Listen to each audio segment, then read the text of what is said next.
It was a hot summer afternoon. The sun blazed fiercely in the sky, and the dry wind blew across the dusty fields. Trees stood still, their leaves drooping in the heat. Streams had dried up, and ponds had shrunk into muddy patches. High above the ground, a black crow flew slowly through the sky. His wings felt heavy, and his throat was dry.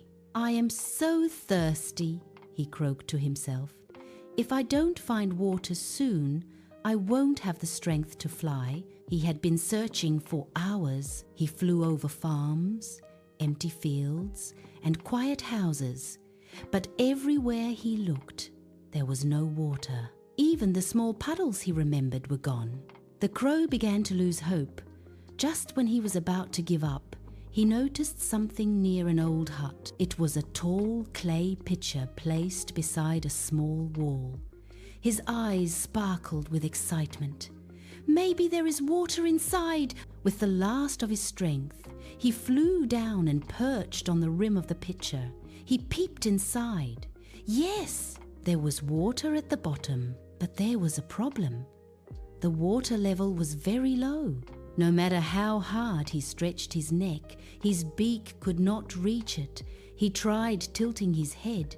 He flapped his wings in frustration. "So close, yet so far," he muttered. The heat pressed down on him, and his throat burned with thirst. Then he paused. Instead of panicking, he decided to think, "There must be a way," he said to himself. "If I cannot reach the water, perhaps I can make the water reach me." He looked around carefully. On the ground near the hut were small pebbles and stones scattered everywhere. Suddenly, an idea flashed in his mind. "What if I drop these pebbles into the pitcher?" he wondered. "Maybe something will happen." Without wasting time, the crow picked up a small pebble in his beak and dropped it into the pitcher. Plop! The pebble sank to the bottom. The crow peered inside. The water rose just a tiny bit. His eyes widened. It worked! Excited, he picked up another pebble and dropped it in. The crow felt a surge of hope. He kept flying down, picking up pebbles one by one and dropping them into the pitcher. It was hard work. The sun was still hot, and he was still thirsty. But he did not stop. Plop, plop, plop. Birds laughed at him.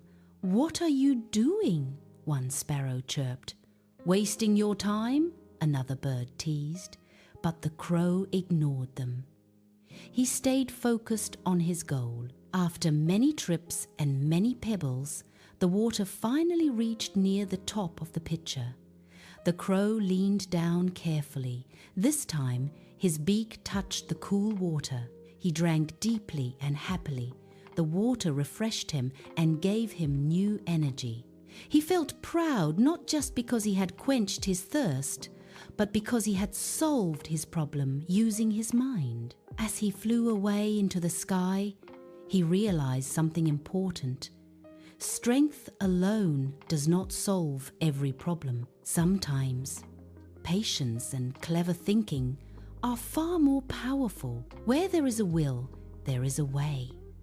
Intelligence and patience can overcome even the toughest challenges.